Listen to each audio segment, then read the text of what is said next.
Hi guys, welcome back to my channel. Today I'm going to show you how to overview pre-match hub so you can learn about your next opponent in Football Manager Mobile 2024. Before we start, I made this video is for beginners still confusing how you can make your own tactic, build up your formation and tactic shape defense or attack, and also how you can manage a whole club like player and its finance. And let's get started. I want to show you this. Tap the home button. Sorry. Tap the mail button. Here you can see your next opponent here.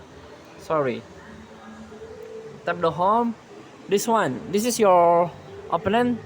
Tap this pre-match hub. This is. So you can see the whole city like strengths and weakness of this team, and you can see this one the motivation and also you can see this the finance of your next opponent, so you can learn this before you are challenge the match. Thank you for watching. Don't forget to comment, like, and subscribe, and also click next button below. Enjoy the game.